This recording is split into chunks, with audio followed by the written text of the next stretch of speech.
Welcome to the Ice Guys, presented by the Hockey Podcast Network. It is Friday, June the 3rd. Ian Cameron, Alex B. Smith, and we have a special guest joining us from the great outdoors, walking as he goes here on the Ice Guys show.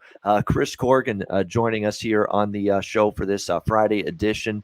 Chris, welcome to the Ice Guys. Great to have you with us. Thanks for having me. Absolutely. So before we get into the show and breaking down some NHL Stanley Cup playoff action as we do with our guests for the first time, tell us about Chris Corrigan, the hockey player, and where you've been, how long you've played, where you've played, and how you got into hockey in the first place. Well, I was actually kind of late to start. Didn't start till I was about 12 years old, which is kind of late for hockey actually. But started. My cousin actually was a big hockey player growing up, so I started playing west side of Michigan. Played a little travel hockey growing up when I was little, and then played high school, and then moved on, went and played a couple years of juniors over in Canada. I played up in Northern Ontario and in a little bit in Eastern Ontario my last year. And then played 4 years of college hockey. First year was at Northland, which is a little D3 school up in Wisconsin. And then I ended up transferring a little bit closer to home, Davenport University, which is right by where I grew up. Played there the last few years. Our last year got unfortunately cut a little short due to COVID, so we ended up not going to the national tournament, which kind of was a bummer. And then this past year, I played started the year in third league in Finland, and then as that situation kind of struggled with their COVID regulations and whatnot, they kind of had their season cut short a bit. So I ended up coming back and playing the rest of the year. Played for I think a couple games in the Federal League, and then moved up and played the last bit of the season in the SPHL. There you go. In Macon, Georgia. There you go. What is that? The Mayhem, isn't it? The Macon Mayhem. I got that right. Is the Mayhem. Yep, that is correct. There we go. So I know Alex is very good with the team names, and especially of the not the lower level pro leagues. But yeah, I was familiar with that one, definitely. The Macon Mayhem. Alex, do you have a jersey of the Macon Mayhem? That wouldn't even shock me. I don't. But I know. Yeah, you played at Davenport, which is one of the top tier clubs in the ACHA. Maybe talk about how was that experience? Because I know a lot of those clubs. We saw Penn State and Arizona State eventually make their way to D1 status. I'm rocking the Illinois jersey. I know it's a school that they were trying to jump up at one time too, and Ohio's a big program as well. So, what was the experience like playing some of those clubs? It was a lot of fun. We got treated really, really well. Like the school took really good care of us. We got basically treated like a NCAA program. Like almost half our team came from like different D3 schools and different transfers. So our team resembled very much like a NCAA team, and it was a lot of fun. It was nice because you got to play a little more games, and I mean everything was taken care of. We traveled. They set it up really well. It was a really good experience. It was fun. Awesome stuff. So there you go. That's a little bit of Chris's background. How about your betting background, which I know, some players that we've had on the show, they're not as interested in it. Some have zero interest in it. And then we've had a bunch on that are very much day-to-day bettors, like Brett McLean, and there's countless others that are in it day-to-day. So how about you from that standpoint, Chris?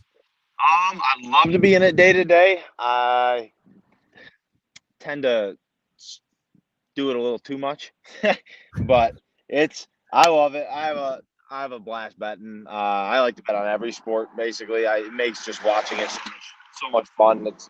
It's just a great addition to anything competitive to make it a little more invested if you don't have a dog in the fight as much.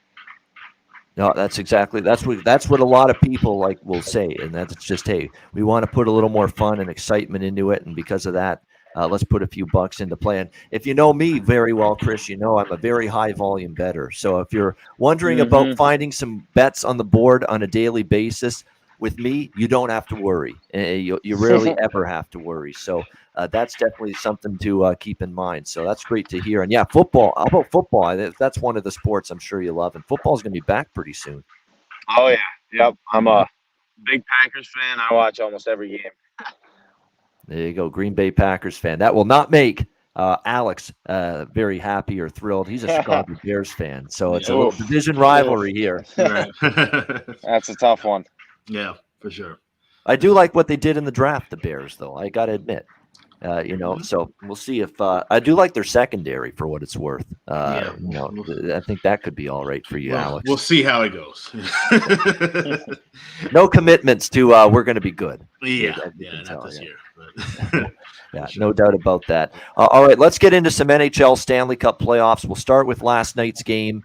The Colorado Avalanche, really impressive. I'm telling you right now, if the Colorado Avalanche play that game, bottle it up, and play it every game the rest of the Stanley Cup playoffs, they will not be beaten. All right, they won't.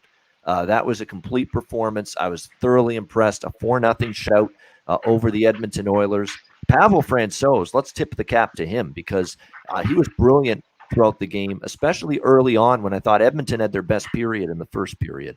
They killed off a big 5-on-3 for Colorado. They had a bunch of chances. Francouz was very good in net, and Edmonton couldn't capitalize largely because the goaltending was good.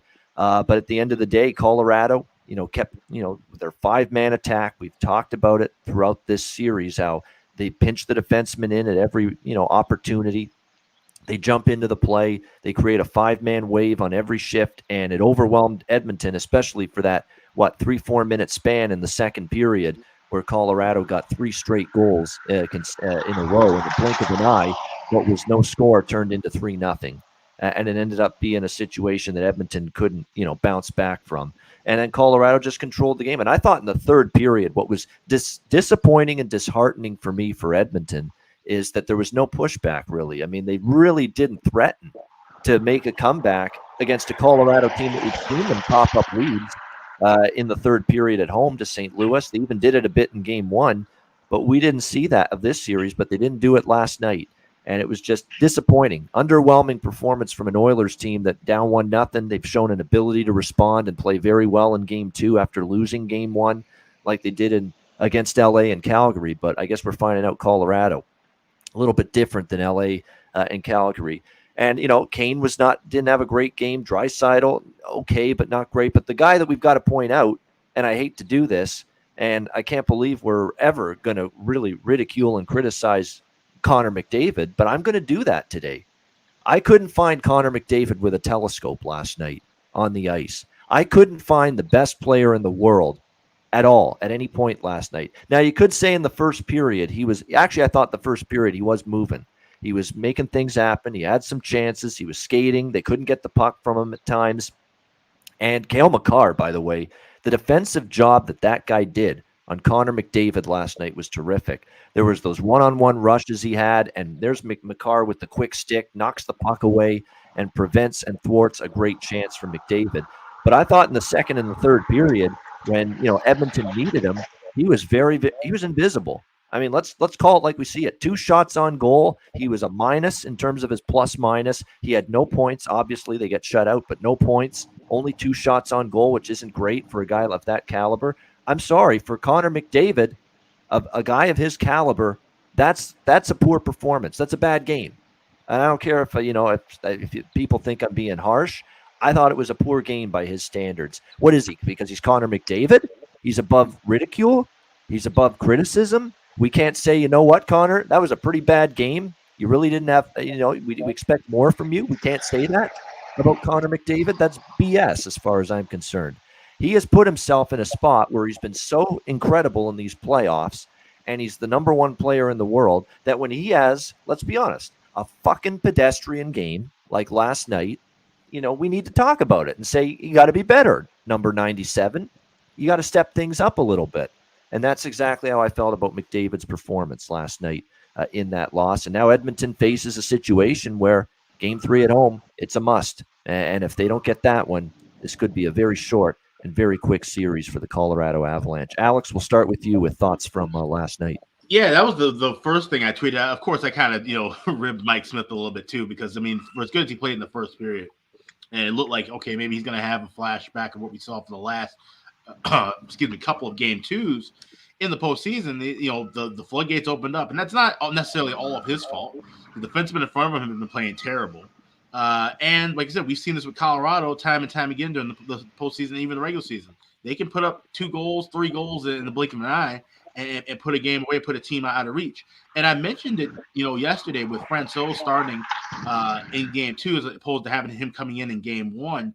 It makes you wonder, like I said, was Kemper trying to play through that injury from the beginning of the game? And maybe Bednar should have made the move to go with Francois in the first, because maybe we don't see that game be 8-6. Maybe we see Colorado jump out to a big lead and win that game a lot more comfortably in game 1. Francois, of course, looking excellent in game 2. And like I said, McCarr and the defenseman playing their great game as well and holding everybody down to a minimum as far as shots go. But for Connor McDavid, if you are going to be called the best player in the world, you have to pick up your game in that spot. Your team is down 1-0 in the series and in the game. You have to put the team on your back. We've seen him do this time and time again during the regular season. But if you're going to be a complete player and be called the best player in the world and win a Stanley Cup, you have to do that in these moments. Those are the playoff moments where you have to shine. He simply did not do that. We're talking about his 7th season now. I think about, some of the better players in the last 15 years, Patrick Kane, Sidney Crosby, Alex Ovechkin. They've stepped up and put the team on their back at times like that when they needed it to. Those big clutch goals and showing up on the score sheet when it matters the most. And we have not seen that from Connor McDavid. Yes, he will have great games and get 3 or 4 assists and get a couple of goals and a big blowout victory. But when you got to tighten things up, you have to be the guy to really rein in that club. And he just didn't do that last night. So now they're in a tough spot. They go back home, but like I said, it's a must-win situation for him in game 3. And if Colorado, like I said, can even duplicate half of the performance from game 2, this one could be over in 4, maybe even 5 games. Yeah, it definitely is. And like I say, I'm okay with criticizing McDavid. Like what? He's Connor McDavid. What are we treating him like God? The Dalai Lama. Nelson Mandela. These world humanitarians that try to change the world. And he's a hockey player, and he didn't have a good game by his standards. So to me, I'm going to say something about it. He's got to be a lot better than that. And I thought it was disappointing because of the spot that they were in. They were down 1. They face an 0-2 hole in this series if they don't win that game last night, which of course they didn't win. And McDavid was a very lethargic effort and performance, based on what we come to expect from Connor McDavid. And now they got a tough decision with Mike Smith. I mean, again, I don't know if I've been sticking up for Mike Smith from the beginning. This is the first time where I really would consider at least maybe making a change. Maybe. I'd still want to give him one more game at home to see if he can turn it around. And then if it gets to 3-0 and they lose again, then maybe you got to go to Koskinen then. But I could go either way with that. Like, I'm not going to just ridicule and very criticize Woodcroft if he makes the change for game 3. But I would wait even one more game, and then game 4, I'd make the change if it's another loss in game 3. That's how I'd approach it. But yeah, you could go either way. I think at this point, though, like I said, game 3 now has become so crucial where you might have to go in and make that change to before, because you get down 3-0, it won't matter who's in net, in my opinion. So if you think Koskinen's going to be the guy to turn things around, you got to give him that shot now. And if you still lose there at that point, like you said, you're in trouble regardless. So. Like I said, I've not been a big, like I said, I've been kind of sticking up for him in this series as well too. And I know the fact of, like I said, if you pull him again, you can't bring him back. So you have to really kind of tread lightly with what spot you put him in. But at this point, with that kind of a showing from the rest of the team, you got to shake things up. Maybe you go on and put Koskinen in now and just ride him the rest of the way. And I got to criticize someone else. And this hurts. This hurts the heart. This hurts the soul. But no one is above me criticizing them. And I'm talking about my Hamilton boy, Darnell Nurse. Atrocious game, abysmal game, horrendous, brutal.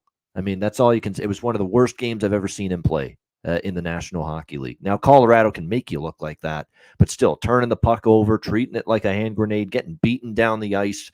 Odd man rush is given up by Darnell Nurse last night. I'm thinking he's hurt, and people are speculating. Mark Spector, the great reporter of the Oilers, thinks he's not 100% and shouldn't be playing even. They think he's really suffering from some kind of injury. Nobody's saying anything about it, but they say this is now a couple games in a row where it hasn't looked like Darnell Nurse, and maybe he's hurt. Maybe he's battling something. So interesting to see how things go. Chris, get your thoughts in here on last night's game.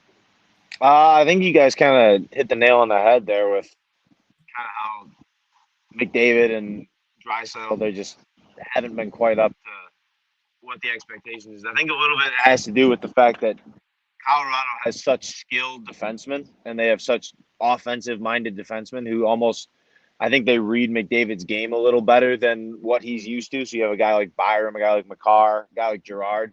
They're all very skilled and can almost play his game. And he almost has to take a page out of the McKinnon or Landeskog's book and play a little bit more on the edge with them and use some physicality in order to kind of beat those guys, because those aren't guys you're going to beat with just speed and skill. And I think he kind of has that works so well against the majority of players that when you come up against a team that is equipped to play against, I mean, those guys are practicing against McKinnon every day, so they're very aware on how to play against somebody like that. And I think that kind of can make it so you can see his frustration starts to show when he's really trying to do the same things over and over again.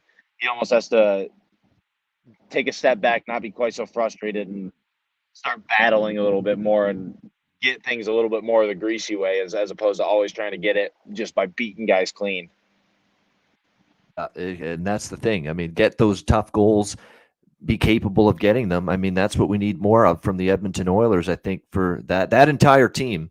You're right. They've got to make a concerted effort to get to the front of the net. And, you know, people, I see someone in the chat's upset with me ripping McDavid. He is the best player in the world. He's phenomenal. There's no question. I'm not denying that. Nobody is. I'm saying for last night, for game 2 of this series, that was not a good performance for a guy of that caliber, the so-called best player in the league, the best player in the world, the best player in the sport. That was not a good performance from him last night. 0.03 expected goals. That's not even like, what was he on the Oilers last night in player expected goals? He was down there. I mean, he was way down there. I mean, you're looking at last night's real raw numbers. Puljujarvi, Kane, Yamamoto, Hyman, Nugent Hopkins, Draisaitl, Ceci, Nurse, Bouchard, all of them had more expected goals last night individually for the Edmonton Oilers than Connor McDavid. Come on. I mean, that the stats bear it out. That is not a good enough performance from Connor. Simple. And you've got to bring it. The whole team does game 3, because if they don't win that game, it's going to be, he could be out of, maybe he's tired. Maybe he's hit a little physical wall because he's been so brilliant. He's played a ton of minutes. He's been, just all over the ice, and he's been dominant in so many games that maybe he's hit a little bit of a physical wall. Maybe that is part of it. But this is the Western Conference Finals. Find a way.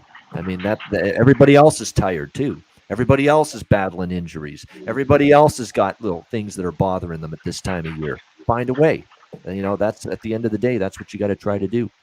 All right. And speaking of finding a way, we're going to find a way to try to make some money here with this Eastern Conference Final, game 2 tonight. Tampa Bay Lightning taking on the New York Rangers. We've got Tampa Bay minus 125 road favorites here, 5.5 the total. In this game, Rangers leading the series 1-0.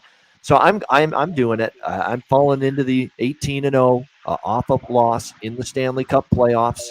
Well, for the Tampa Bay Lightning since the beginning of 2020, and I've been on the Tampa Bay Lightning in this spot pretty much repeatedly in this year's playoffs, pretty much repeatedly in last year's playoffs, and probably a bunch of times in 2020 off the top of my head. I probably also bet Tampa off a loss a bunch in the playoffs that year as well. I mean, it's just difficult to ignore that. We have just seen a consistent pattern of this team elevating and stepping it up after a bad game and after a defeat. And I don't know why I should expect anything different tonight. That's been their MO.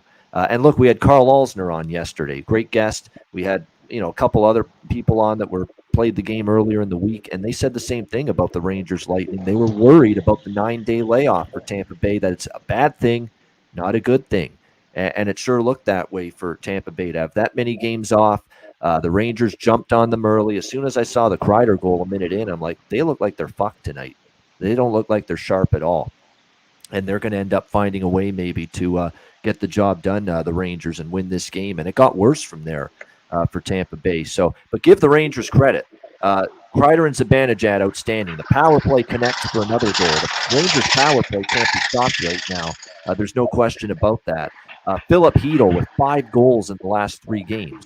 has been absolutely phenomenal. And you better believe I'm back to the well with his goal scorer prop tonight. Even though I like Tampa, I can't ignore that value again, over plus 400 to score a goal for Philip Hedl tonight in this game for the Rangers. But this is a night where you'd expect Tampa Bay's best players. I can't believe how bad.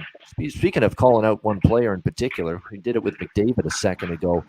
Could Nikita Kucherov have been worse in Game 1? I mean, my goodness, soft on pucks, just shying away from any sort of physical play, just bad defensive coverage at times, letting players go to the net. That whole performance from him was very, very bad in Game 1. The whole team struggled. Don't get me wrong, but it was an extremely rough game in particular for Nikita Kucherov. So I kind of think he's going to bounce back. If you look at Game 1 against Toronto, they got drilled in that game. I don't think he had a point either in that game against the Leafs, and he had 2 assists, 2 points in the next game. So I think Kucherov points is a good prop look tonight. I think that's definitely Kucherov to score a goal as well. I'd go one step further with that.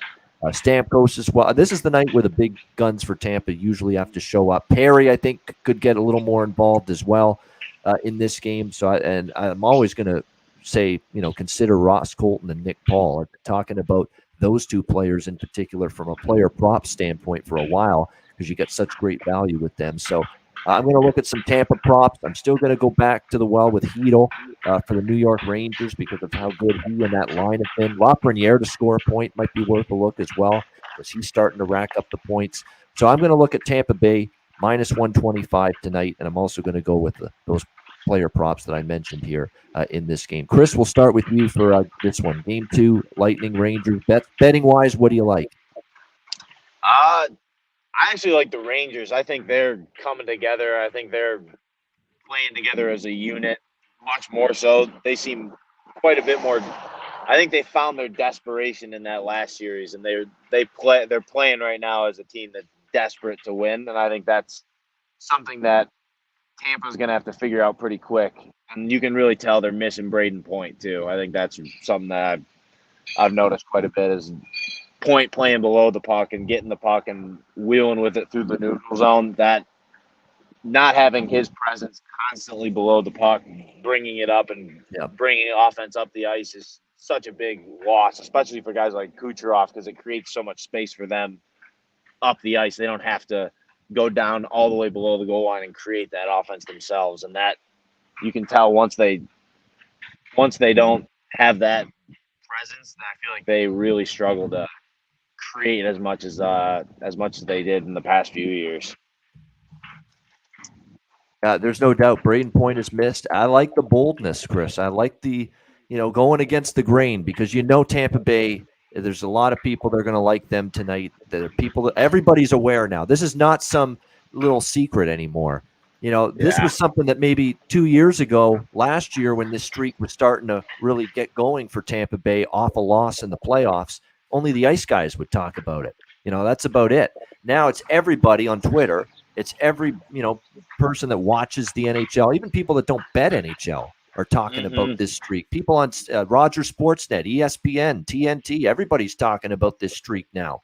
Tampa Bay off a loss in the playoffs. So the whole world knows about it. The betting planet, the hockey world knows about this streak now for Tampa Bay. And that scares me a little bit because usually when the whole world is touting something, that's usually when a streak like this ends. And you cannot dispute the Rangers are a red hot commodity as a team right now. There's no question. They've won a bunch in a row. They're peaking at the right time. They're playing their best hockey of the playoffs. They've won 7 home playoff games in a row, I believe, as well, coming into this game tonight. The only home playoff loss they've had was that overtime Game 1 against the Pittsburgh Penguins in the first round. That was it. They've won every home game since then. So this is no cinch. I like Tampa. I'm betting Tampa, but this is no cinch tonight for me. I think it'll be a good game either way. I think it's going to be a hell of a lot closer. And whoever comes, I think it's very good odds that tonight might be an overtime game. There you go. Liking the draw too. It sounds. I think that's potential as well. The draw always worth a look, especially when you're off a blowout game, kind of like what we saw the first game. It usually means you're going to get a tighter game the very next one. It's a great game. You mentioned it. Great segue, Chris, because to remind people about the BetCast tonight, 8:00 p.m. Eastern time. This should be a good game. I think we're going to luck out. We got a phenomenal game for Game 1 for the Betcast of Edmonton, Colorado. I think we're going to get a really good one tonight with Game 2 for the Rangers and the Lightning. So 8 p.m. Eastern, DM me if you want to join the Betcast tonight. Live betting analysis throughout the game. Bring your favorite beers or drink whatever you want with us on the Betcast, and it'll be a fun Friday night, first ever Friday night Betcast. So I'll be drinking a little more than normal. So you better believe that's going to be a lot of fun. Alex, what do you think here? Game 2, Lightning Rangers. Yeah, like you're saying, everybody in the world knows about the 18-0 run, off a loss in the postseason. But let's keep in mind, over the last 3, 4, 5 years, we talk about Tampa Bay on this show and everywhere else, just off of a loss in general. This is a team that when they lose a game, they have that resiliency and they bounce back. So it's not just obviously the microcosm of the postseason. This is a team that just doesn't lose a lot of games in a row. This season was kind of the difference because of just the fact that how much hockey they played over the last few years. We did see them kind of going on more losing streaks in this last season and a half than we had in previous years. But this is a unit that is used to bouncing back. Cooper's a coach that can make solid adjustments between games. And Vasilevsky, like I said, he's the X factor. He's the one who really steps up in those big time spots, not just off a loss. We talk about him in closeout situations as well. And I think he's going to have a better game. And I think, like I said, more Tampa Bay, as well the Rangers have been playing, you have to understand Tampa Bay was rusty. We saw them; they had to knock off that rust a little bit. And like I said, the Rangers, with how hot they're playing, they were able to catch up and take care of business in the second period and put that game away. It's going to be a much closer back and forth battle. I wouldn't talk anybody out of the draw. I mean, you're not getting that much value on it compared to recent matchups. You're seeing plus 310, plus 315. I think MGM has the highest draw at plus 320. So normally you'd be seeing those in the 350 or 60 range with other matchups. But those numbers indicate that a lot of people are looking at this game possibly going into overtime. So, and like I said, obviously look at the draw. Do not look for the yes, no overtime props. Once again, seeing a big discrepancy in that. If you look for yes on the prop to go to overtime, it's like plus 280. If you're seeing a draw, which literally the same thing, you can see plus 310 to plus 320. So please be advised of that. But I already bet Tampa minus $1.20 after game 1 because I knew the line was going to go up. And if you like the Rangers, I mean, we're on at 2:37 Eastern right now. I'd say maybe even wait until 4:30, 5 o'clock, right, or even right before the betcast tonight at 8 Eastern, because this number is going to go up. You're going to have more and more people bet. I would be shocked to see Tampa Bay close minus 135, minus 140 at some shops. So if you do like the Rangers, wait a little bit and get a better number. Something we don't really often say when we're talking about betting hockey games on a daily basis. I tend to say that for other sports, but that's the way I see this. I'm already on Tampa because I want to get the rest of the number. I do think Tampa evens this series up. And I think it's going to be Vasilevsky. Like I said, Kucherov and some of those main guys, they're going to, like I said, get back into the groove and get that full game out of the way, that layoff out of the way. I think we're going to see a much better effort from the road team in white tonight. So I like the Lightning to even this one up. Victor Hedman point as well tonight is something I'll be looking at. Victor Hedman to get a point. I mean, another prop that I'll throw in there. Corey Perry, I think goal scorer and point prop, I'll sprinkle with that a bit. I think this is going to be him crashing the net tonight. I could see him scoring one of those crash the net goals, because I don't think they got enough traffic and presence around Shesterkin in game 1. And for the Rangers, like I say, I'm going light with Rangers props tonight. Not that they can't score goals or won't, but every time Tampa's in this spot off a loss, they usually tighten up defensively, and Vasilevsky is usually outstanding in spots like this. So that's why I'm going to go lighter with the Rangers props tonight and just stick to Hedel, maybe a Lafreniere point prop or something like that, but I'm going to be a little more cautious with Rangers player props. Now, I love the Rangers player props in game 1 because I thought Tampa could be a little sloppy defensively with the layoff, and Vasilevsky could be off his game a little bit with the layoff. And I was on, Hedel and Lafreniere, and I was on Zibanejad to score a goal, to get a power play point, Adam Fox to get a power play point, and they all hit. The only one that didn't was Ryan Strome to get a point, and he had a million chances and just unfortunately didn't get a point in game 1, but he had a bunch of opportunities. I think it's going to be tougher for the Rangers to get those offensive looks tonight. Chris, if you had to look at player props, what would you be interested in tonight? I think Hedman's a really good call. I think he shows up big time. I think those big guns for Tampa, I think, is a good call because those guys, they just know not to panic and they know to trust the process and continue down what has worked in the past. So I think Perry, Kucherov. Yeah, I would say for the Rangers, on the Rangers side, I think the way Panarin and Fox are playing, I think it's hard to not see them do something throughout the game. So I would maybe look at them on the Rangers side. Those two just seem to be extremely consistent, and I think it's going to be tough to keep them shut out an entire game. Yeah, and by the way, the Corey Perry off the two games against Toronto. Game one they lost 5-2, or no 5-0 against Toronto. The next game, Corey Perry had 4 points, 1 goal, 3 assists. They lost game three. The next game he had 2 points. I mean, this is Corey Perry. Corey Perry and Nikita Kucherov by far, I think, are the two favorite Tampa Bay player props for me tonight going into this game. Whether it's to score a goal, get a point. I'm interested in both with Perry and with Kucherov, and I like Hedman as well to factor in the offense for the Lightning as well in this one. And of course for the Rangers, like I said, I don't know if they're going to score in bunches tonight, but Philip Hedl, 5 goals in 3 games and still getting, a terrific number on him to find the back of the net here tonight as well in game 3. It's just something that really you can't ignore going into this game tonight, even as someone like me that likes Tampa Bay here. In this game. I mean, he's still plus 400. They've adjusted a little bit down. It was plus 475 last game, plus 400 in this game. That's still a great enough price to get involved with it for a guy that has scored 5 goals in the last 3 games. All right, there we go. That's game 2. Breaking it down tonight, Lightning and Rangers. And a reminder, we got the BetCast tonight at 8 p.m. Eastern. So make sure you join us for that. Send me a DM or email if you want to join the BetCast.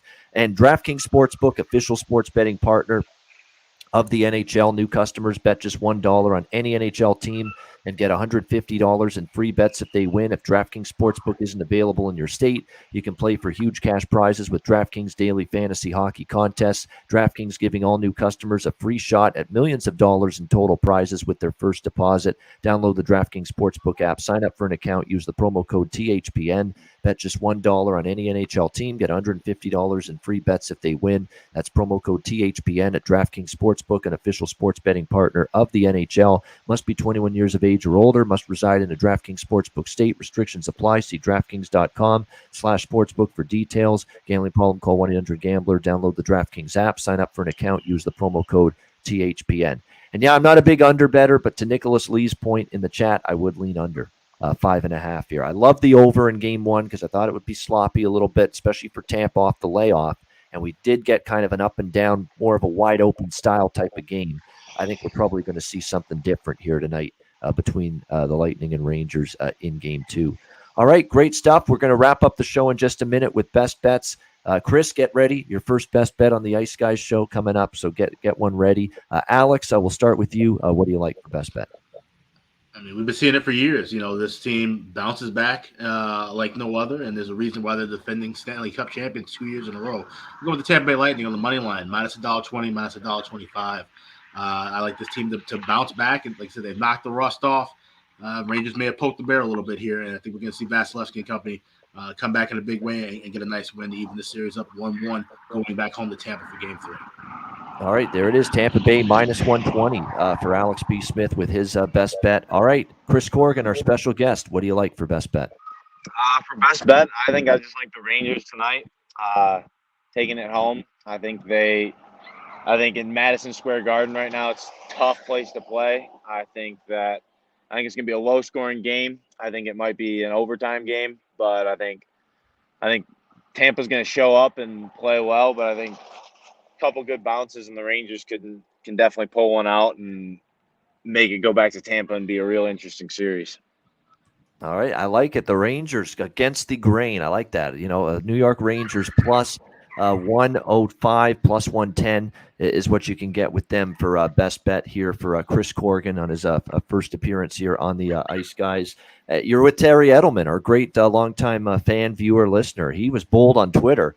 I noticed that, Terry, loving the Rangers here to snap the streak, snap this 18-0 off a loss streak for the Tampa Bay Lightning. And they are rolling, and especially on home ice. And we've seen them against Carolina. They won 2 home games in a row. So, like I say, I like Tampa. I'm trusting in the streak. I'm trusting in how they've bounced back repeatedly They've been able to bounce back repeatedly, but no, it won't be an easy win for them with the way the Rangers are playing. I will admit that.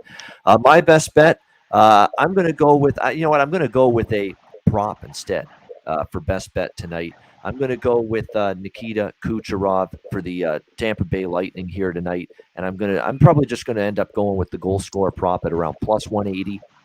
Is plus 190 is what you can get with that. Nikita Kucherov to score a goal tonight for the Tampa Bay Lightning. I'd rather go with that for best bet than points prop because it's a little bit more heavily juiced with that, and it's over 1 minus 110 is probably the best way to go about it for Kucherov if you're going to bet his points prop tonight. But I do like him to find the back of the net. I think he will tonight. So Nikita Kucherov, Tampa Bay Lightning, plus 180, plus 190. That's the range you can find it.